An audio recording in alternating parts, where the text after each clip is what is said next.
a nasty backflip if that would have gone south. Person flying, you ain't trying.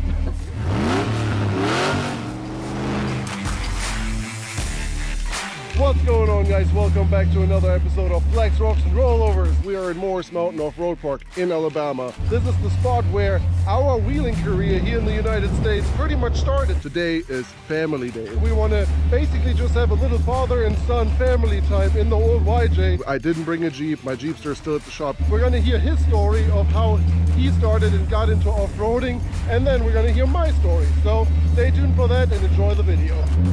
Ugh.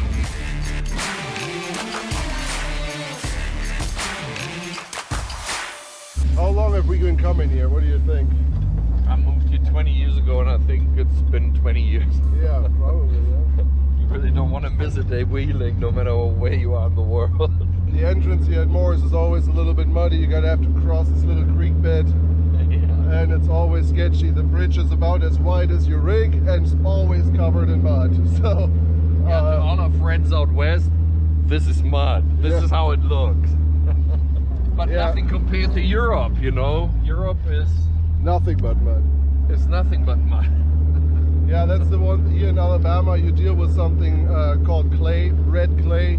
That stuff is really, really aggressive. It turns into pretty much soap as soon as water gets involved.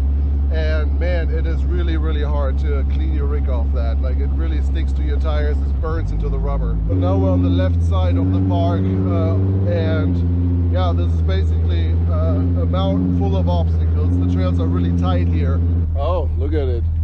Cleaning up some trash. Always trying to be a good example and cleaning up whenever. Today is just a cruise. We're by ourselves, which is not a great idea. Never wheel alone. All right, they're doing some trail maintenance here, but they just waved us through, so not a big deal.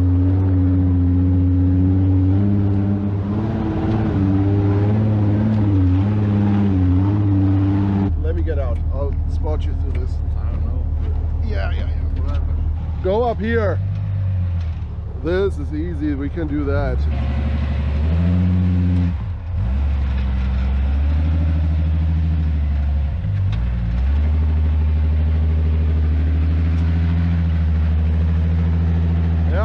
All turning, you're fine. Lockers work.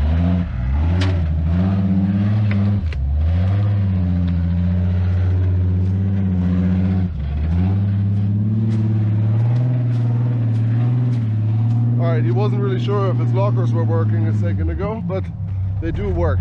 So now we're in this big playground area. We'll go check this out before we go into it. So much to, we're just going on an easy cruise that lasted for about 20 minutes. Let's go look first, get out. And you definitely should let some air out. Yeah. So this is called mall crawl. Used to be easy, not anymore apparently, but it doesn't look hard at all. I think that's easy. That's easy. Yeah. But over here is RBD. What is that? RBD? Ricky B Day obstacle from back then. Woohoo! It's pretty gnarly. This is just the entrance here, so we're gonna walk you guys through this, show you guys what we're talking about here. So you come through here, and then once you made it into this bowl, there are several different lines. This is the left line, most easiest, doable, whatever, and this is the center line. This is really tough because you have this rock slab here, and it's tilted to the left side, so it wants to kick you over every time you approach it. And then this one is pretty tough and pretty scary because if you roll, it's a long ways down. Yeah, it's funny, this is how we used to do it as well. We used to come out here with our YJ and just explore and see what we can get into. We had absolutely no idea what we were doing, even less than today, but we had a blast. So it's fun to kind of relive that now. Absolutely crazy, and it's the same Jeep. So just a YJ on 35s, 37s at some point, leaf springs, nothing crazy. I guess that's how everybody starts, or should start at least. You know, work your way up and just learn, progress with your vehicle. There you go. We're already lined up for mall crawl, so we're gonna do mall crawl first.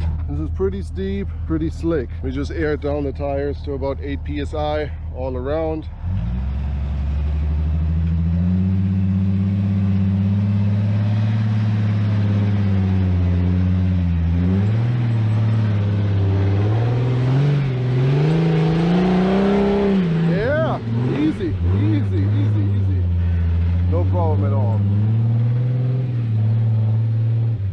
was easy. Parts in flying, you ain't trying. Yeah, hold this really But I quick. tried. Yeah, I mean, I think I remember that from years ago. But that was on 35s and I don't know. Yeah. Some good years or something, so nothing sticky. I always liked it to pick a new line, even that you approach the same obstacle. Pick a new line every time, or how often ever you like, to challenge yourself. Otherwise, this all gets rather boring. How about we drive around and then you try RBD? Okay. The other one. That's usually when things go bad. No, things go bad if you do the same obstacle twice. Yeah. Once you get in front of the obstacle, get on the left line and back it up and bump it and stay in it. Yeah. And like remember, you can now throw this into reverse. So if it doesn't go, exactly, just throw it into reverse. All right, here we are, RBD.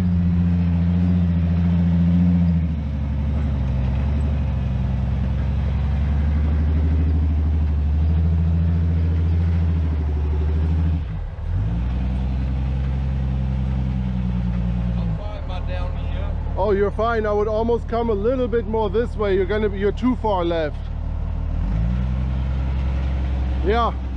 Just see what happens.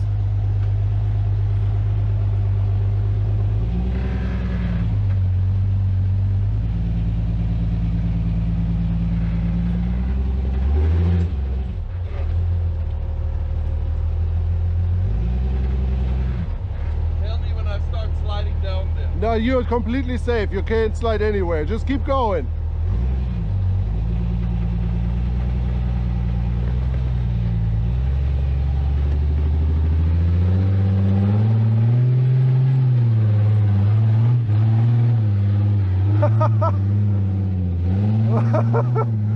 Well, he just completely crawled RBD. Didn't even spin a tire. That's crazy.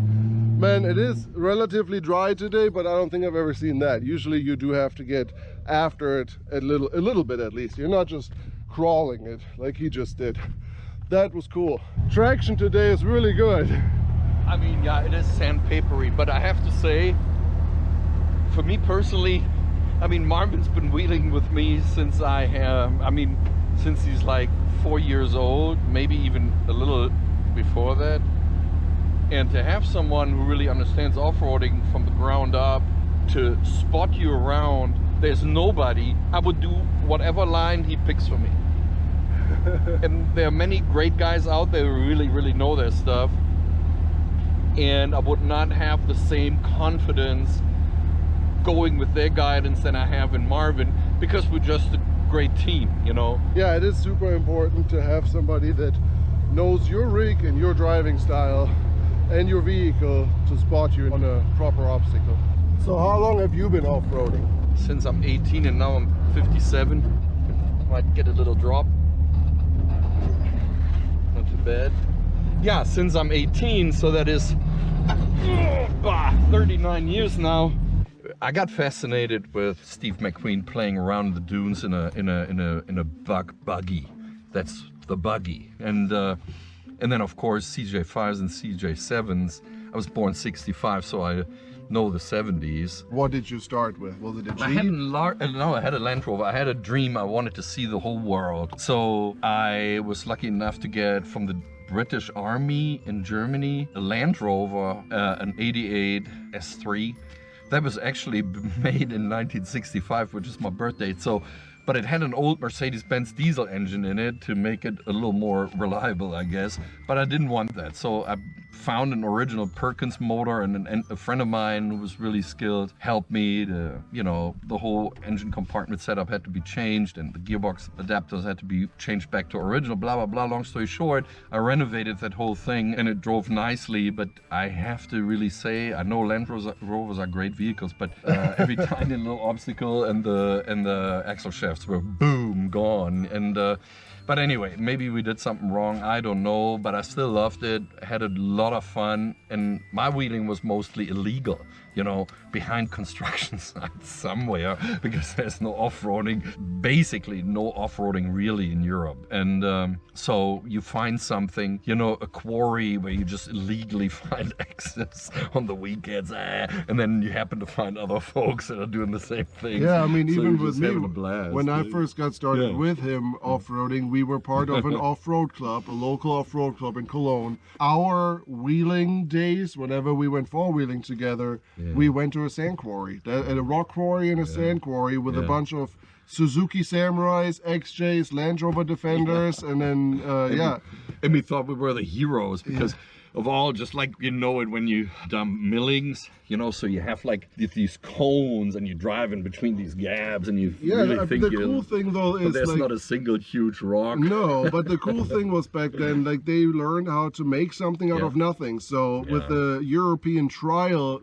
system is what basically how we drove, and that was, you had not cones but little wooden sticks on each side of the course with a little plastic ball on top.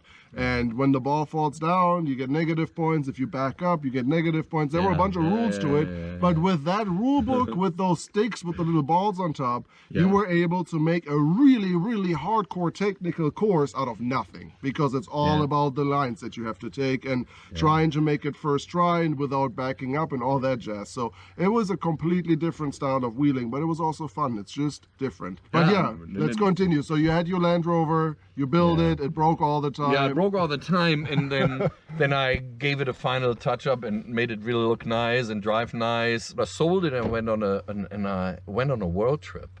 So I sold that thing, made a few bucks, and bought an airfare. And back then you could actually have an airfare going from, I believe it was Frankfurt to San Francisco to Tahiti to New Caledonia to Sydney to Jakarta to Hong Kong to Bangkok actually, and then to Dubai, and then there was something in Eastern Europe. I don't know, it was Turkey or something. I didn't care much about that because as a European you get to travel there a whole lot, so I was just more concerned with the other destinations, and that just was for 3 months, and that was such a blast, such a wonderful time. And I went actually wheeling there. So I remember on the island of Tahiti, I could rent out a Daihatsu whatever and did some tiny little backroad wheeling there and found some killer lakes and all that. It was just awesome. It was a wonderful experience. But coming back, going to university, on the side I had a job, and I saved up all that money and ended up buying a Jeep Wrangler. Pretty much when I was born. Yeah, That was right around the time. Like, right around then. Yeah, I mean, you're born 1990. The YJ we had in Germany was 91 or 92. It was not one with the 4.2 liter engine. It was already, I think it was the first year with the high output in Germany. And I've been wheeling ever since. And so in Germany was no wheeling. They have parks now. But in Belgium, which is very close to my hometown Cologne, it's 50 miles.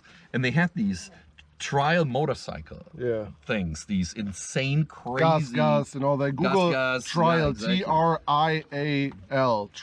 trial motorcycles. Yeah. If you Google that, you'll see what they we balance mean. around on their It's rear super tire crazy. and jump and do Super cool. insane. But that's what we kind of the off-road parks we went to, which the park he's talking about is called Bielstein, just like the Shock brand that you know. Bielstein in Belgium. That's where we went for four-wheeling. If we didn't go with our off-road club in some rock quarry or sand quarry, then we went to Bielstein. And I had a four-wheeler back then. We had the YJ. We had a couple of friends that had Jeeps or also four-wheelers. Mercedes, actually. One had a Mercedes. Yeah, old G-Wagons and whatnot. Military, old ones, the very first ones. Military G-Wagons from back in the days.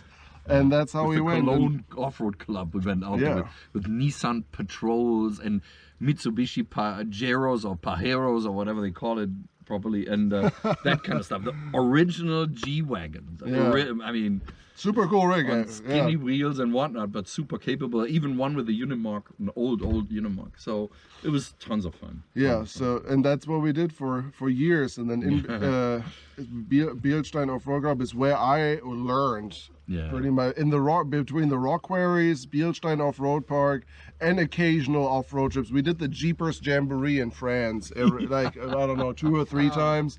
We did that, so it's just not anything like the Jeep Jamboree over here. It's basically a huge Jeep meetup in a small town in southern France. But it was beautiful. Beautiful. It was the most beautiful little French town. And, I remember it was on we were like celebrities. So the little kids, because the Jeep Jamboree literally went through the entire town. So the trail was just like the Paris Dakar, where you start in town and then you go out wherever, you know. And so farmers let you drive over their land, and you drive like you turn right between the farmhouse and the church, and then you go out there, and so you had trails every single day that led from that little grass patch in the middle of that. And little kids came with a piece of paper and his pen, and they wanted to give him an autograph. Yeah, that was just cool. So cool. They had the mud cup. The mud cup. And the guy in charge was a Dutch dude, and the English is phenomenal. And I shouldn't talk about thick accents, but they lack of better pronunciation, they call it the mud cup. So we went on the mud cup. So European or German off-roading so far, like that's as far as it went. We did it a lot. I spent my whole childhood doing that kind of stuff. Later on, when I got older in my teenage years, I would say it got a little bit less. But still, we still went. Yeah, it's normal. And then I think he moved to the United States when I was 12. It's actually right, but you started traveling when you were 14. Yeah, and then once I was 14, I came and spent my summer or any larger amount of vacation time that I had. I usually spent over here, where it didn't take him too long to buy another YJ. I still had the YJ back in pretty Germany. much immediately. It was a couple of months, and I had that. Yeah. So we're going to tell you that in the next chapter, actually. Yeah. We're going to go hit another trail here and then tell you guys how the whole off-roading in the United States came along. Who played a role there, where we went wheeling, what the YJ looked like. So let's go hit a trail.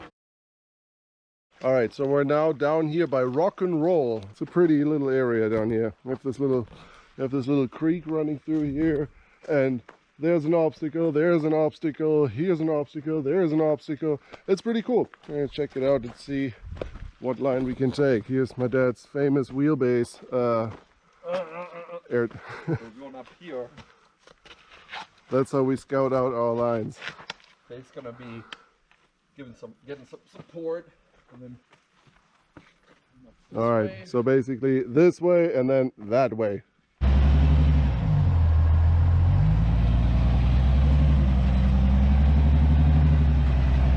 Yeah. Keep going. Try to get back up it. You might come it. Yeah. There you go.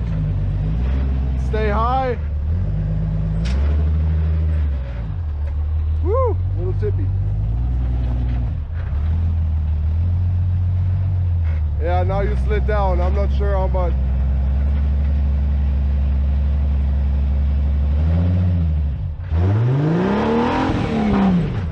Woo! That was close. I would go all the way back out.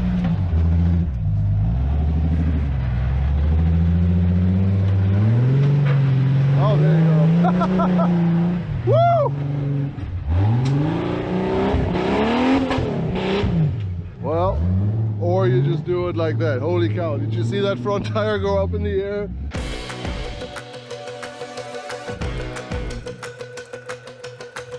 That would have been a nasty backflip if that would have gone south. That was cool. Yeah, I noticed that. The one tire went all the way up in the air. That's the good thing, sitting in a vehicle, in a rig, because you can't see how close to danger you are. That was good. But I have a helper. I have a guardian angel. Let's head over there. I think there's some other fun stuff.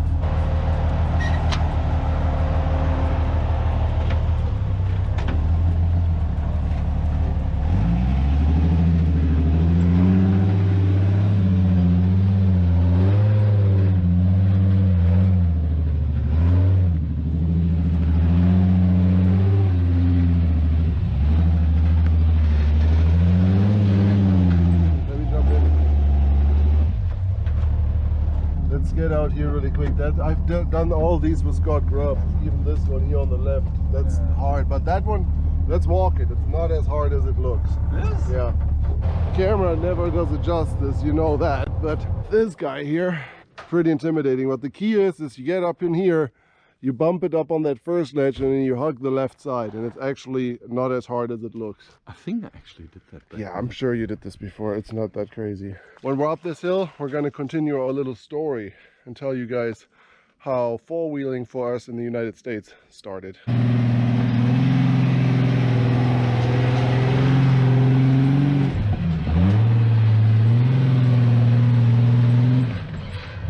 Little momentum, just roll into it a little more.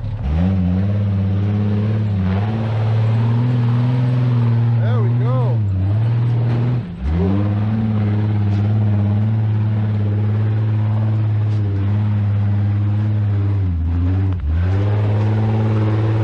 Woo!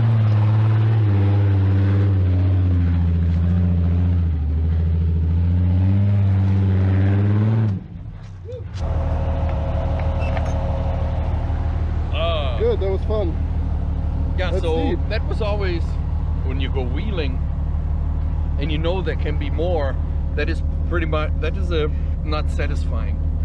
And that was unfortunately what Europe was. I mean, you go wheeling and then you go up that mud hill, and then you go down that mud hill, and then there's a little bit of a bunch of stones, some pebbles. Not even rocks. Moving to the US for me had not only to do with the Northern European, I mean German weather, which is basically concrete, but it is also had to do a lot with off-roading.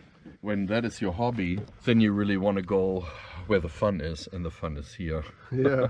And you get to challenge, and you get to learn, and you get to flip, and you get to do this and that, and you go with super nice people, and you just have a blast. I mean, this is so It was fantastic. honestly crazy after wheeling.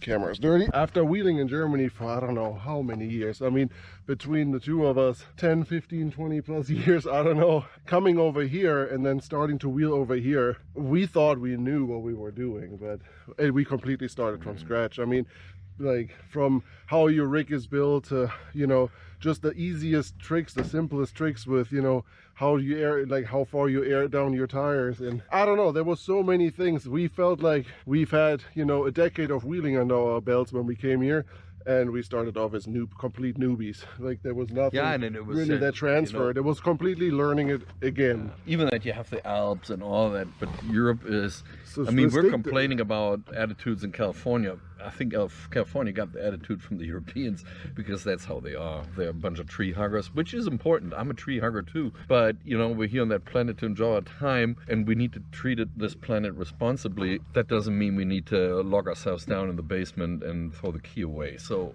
I'm trying to be as little of leaving a footprint behind as I can. It's just fantastic that it is possible to do this here. When he moved over here, I was still living in Germany. He moved over here when I was about 12 years old. Immediately bought another YJ. It was on 34s, 34 TSLs. Had some Scout Dana 44s under it. I think it was 34, 9.5. Yeah, but that's how we got started. And then wheeled. We wheeled in Beasley Knobs in Georgia. We wheeled here in Morris Mountain. And then the big one, the reason why I really got hooked to the sport more than anything was Teleco. I remember one night in particular, I mean, the wheeling was outstanding, and there was that gigantic rock field, which was basically one gigantic incline. It was just so steep up, and I thought I could never do that, and Marvin was pointing me around and all that, even that it's just rocks like that, but for that For wheel 34, it was just a lot. 34s, like And we it were was steep, so you had to keep the traction going without slamming the gas, and so it was fun. But I remember at night we were sitting in our cabin, and it was right next to a river, and there was a gigantic big old rock in the river. Yeah, Remember we that? were And that was just I mean, that is what all comes together. It's just so cool, you so know. many memories out there, Wow. and camping, and you know, we always rented a little log cabin, like completely off the grid, right on this little creek, and just had the best time. And that was Yeah. really how it all started. And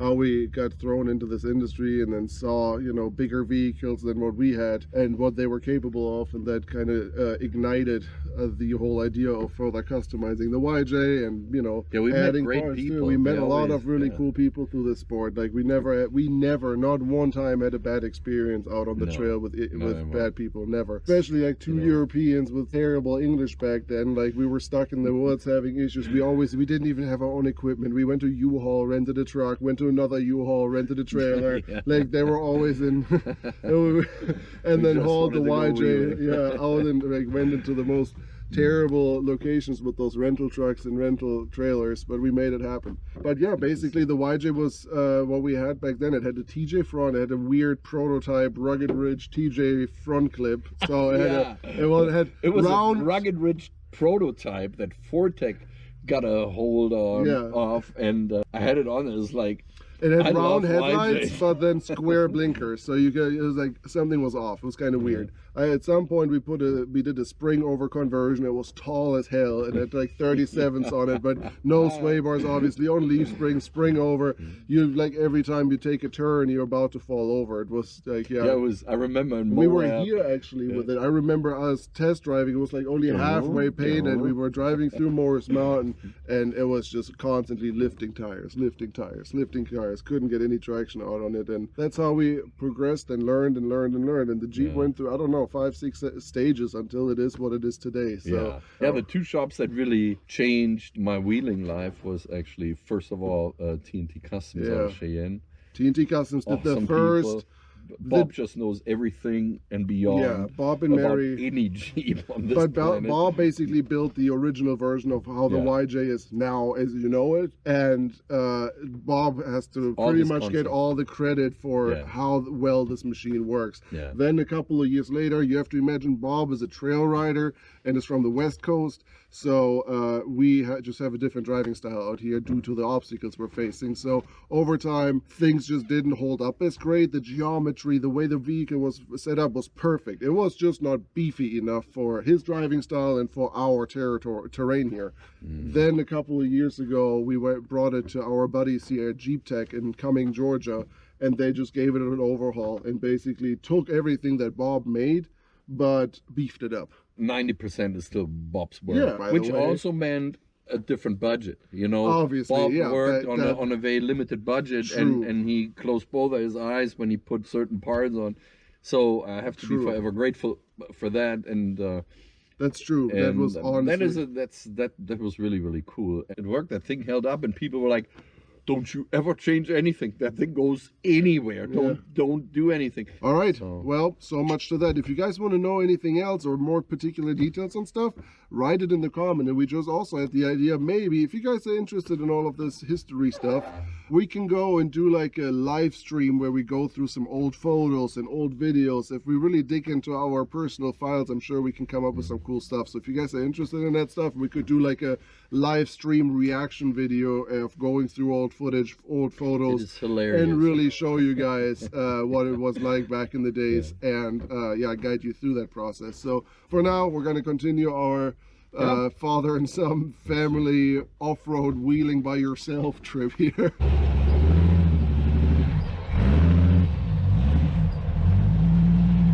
Yeah. Yeah, passenger, yeah. Oh my God, yes. Nee, weiter noch zu mir. Yeah, weiter. Keep going. And now, start turning that way.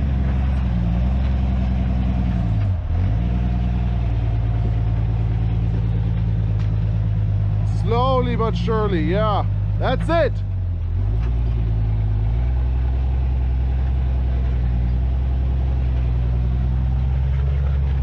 Woo!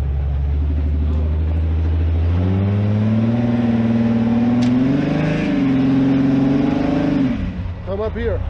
Don't go back too far. Go back, go back. Yeah, stop. All the way to me. Yeah.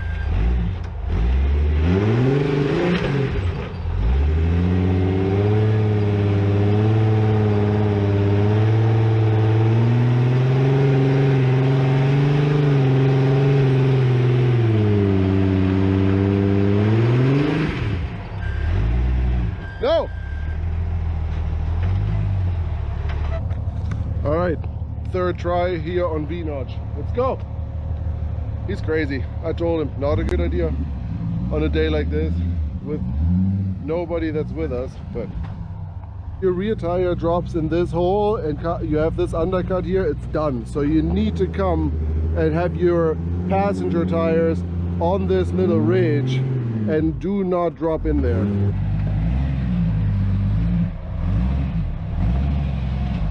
Yeah. Passenger, passenger, passenger, passenger. Yeah.